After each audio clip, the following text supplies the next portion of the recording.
इनका जो भजन की तीव्रता थी, जो भजन की जो उच्चता थी, उसका स्तर नीचे गिर गया। और ये भजन तो इन्होंने किया लेकिन इनको मुक्ति नहीं मिली, मन में वासना आ गई इसलिए। और फिर इनको जब दूसरा जन्म मिला तो मिला राजा के यहां। वो राजा कौन थे? यही उत्तानपाद। एक भूल, जरा सी सावधानी हटी और दुर्घटना, एक भूल ने जो वैकुंठ की प्राप्ति होनी थी वो मानव जन्म दिलवा दिया। और मानव जन्म दिलवा दिया तो अब दर्शन करके भी भगवान कह रहे हैं कि नहीं, 36,000 वर्ष तक तुम राज्य करो। मजबूरी थी, वापस आए। इधर क्या हुआ था कि उत्तानपाद ने अपने राज्य में जासूस फैला रखे थे। नारद जी ने जाके बता दिया कि उत्तानपाद के महल में वो गए, इनको तो भेजा वृंदावन, और वो गए उत्तानपाद के महल में, तो वो रो रहा था। नारद जी बोले, राजन क्यों रो रहे हो? राजन क्या तुम्हारे रोने का कारण क्या है? तो वो जोरू का गुलाम कामी अब तो रो रहा है। और उस समय पत्नी के सामने उसने कहने की हिम्मत नहीं की कि मेरा ही तो बेटा है, अगर मेरी गोदी में बैठ जाएगा तो क्या घाटा हो जाने वाला है। अब रो रहा था कि मैंने ऐसी भूल कर दी, मैंने पत्नी को पहले ही त्याग दिया था, मेरा बेटा भी राजेश होकर चला गया और उसे शेर भालू खा गए होंगे, ऐसा हो गया होगा, वैसा हो गया होगा। तब नारद जी ने उसको खरी खरी सुनाई कि तू गुजोरू का गुलाम बनके उस समय तो शांत बैठा रहा, तेरा अभागा बने, तेरे भाग्य में अपयश लिखा था, अब तू ध्रुव के नाम से जाना जाएगा, ध्रुव तेरे नाम से नहीं। ध्रुव भगवान की गोदी में ही बैठेगा, ध्रुव को मैंने आशीर्वाद दिया है, ध्रुव को मैंने मंत्र दिया है। और उस दिन से उसने राजकाज छोड़ दिया था, राजकाज छोड़ दिया था। रानी भी पछताने लगी कि ये क्या हुआ, अब वो तो भगवान की गोदी में बैठ करके आएगा, मिस्र तो ये होगा, अब तो वो होगा। तो उसको भी सद्बुद्धि आ गई थी और ये भी राजकाज छोड़ करके और केवल भगवान का भजन कर रहा था। और चारों तरफ जासूस फैला दिए थे कि ध्रुव तो लौट के आएगा ही आएगा, नारद जी बोल के गए हैं, ध्रुव को कहीं कुछ नुकसान नहीं हो सकता। जब ये आया, ध्रुव जी वहां से चले भगवान के पास से, भगवान अंतर्ध्यान हुए, नारद ध्रुव जी चले, जासूसों ने आकर के बता दिया कि ध्रुव जी आ रहे हैं, उनके चेहरे पर अपार प्रसन्नता है। तो उत्तानपाद बहुत सुंदर रथ सजा करके दोनों रानियों को लेकर के और उनका स्वागत करने के लिए चले हैं। किनका स्वागत? जिसको गोदी में भी नहीं बिठाया था। क्यों? कि आज उनका ईश्वर से ब्रह्म संबंध जो हो गया था। अरे जिसको ईश्वर अपना ले उसे तो कोई भी अपनाएगा ही अपनाएगा। कहते हैं ना, जा पर कृपा राम की होई, ता पर कृपा करे सब कोई। और इसके अपोजिट, जा पर कृपा न राम की होई, ता पर कृपा करे नहीं कोई। अब इतना सस्ता सौदा आपके सामने हमने रख दिया, केवल भजन कर लो, राम जी की कृपा हो जाएगी।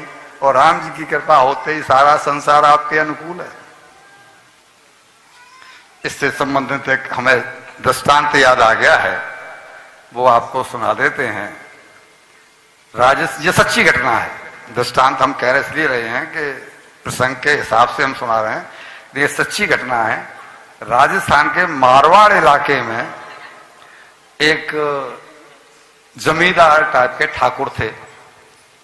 उनके यहाँ एक बुद्धा नाम का मजदूर काम करता था और इस मजदूर के माँ बाप नहीं थे, तो जस्ट लाइक बेगारी के तौर पर उनके यहाँ काम करता था। मतलब इसकी पगार कुछ नहीं थी। बेगारी कहते हैं जिसकी पगार न हो, बस खाना मिलेगा, पहनने के लिए कपड़े मिलेंगे और सोने के लिए कहीं भी एक कोना।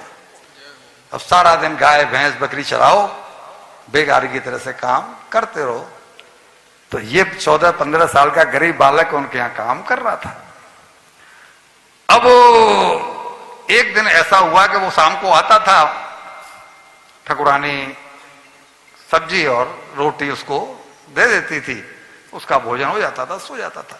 लेकिन एक दिन आया तो संयोग से सब्जी खत्म हो गई, और जब ये पहुंचा बुद्धा, ठाकुरानी ने रोटी तो दी लेकिन सब्जी नहीं थी।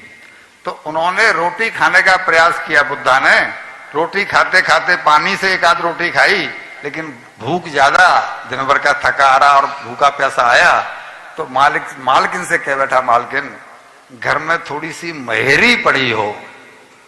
महेरी कैसे बनती है, क्या कहते हैं यहाँ पर, राबड़ी कहते हैं, महेरी कहते हैं वही।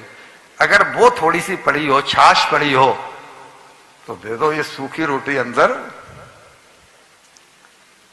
आज इसका प्रारब्ध जगा, आज इसका प्रारब्ध जगा।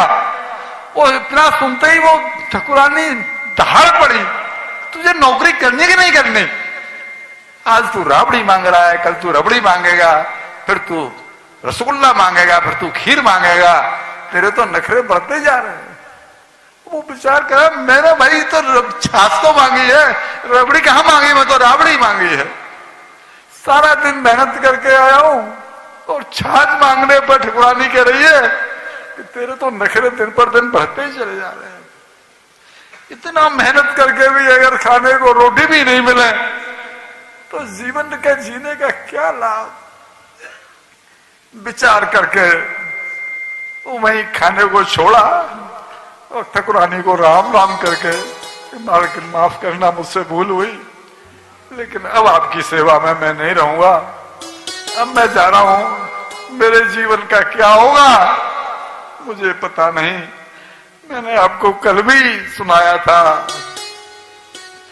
कि भगवान की तरफ जो चलता है ना 8 कदम, तू जो आए 8 पग तो मैं आऊं पग 60। तुझसे नहीं सुलझे जो तेरे उलझे हुए धंधे, तो भगवान के इंसाफ पर तू छोड़ दे बंदे। वो खुद ही तेरी मुश्किलें आसान करेगा, जो तू नहीं कर पाया वो भगवान करेगा। जय हो, जय हो, बोलिए बोले वृंदावन बिहारी लाल की जय।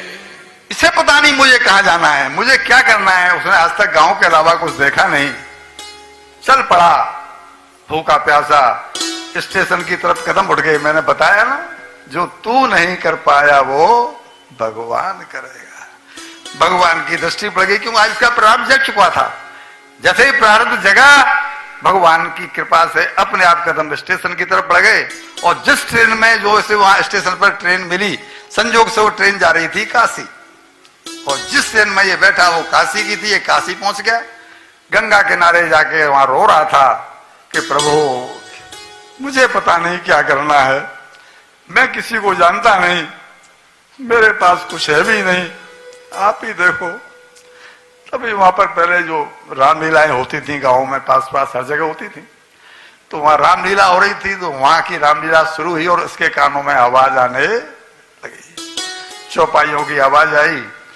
तो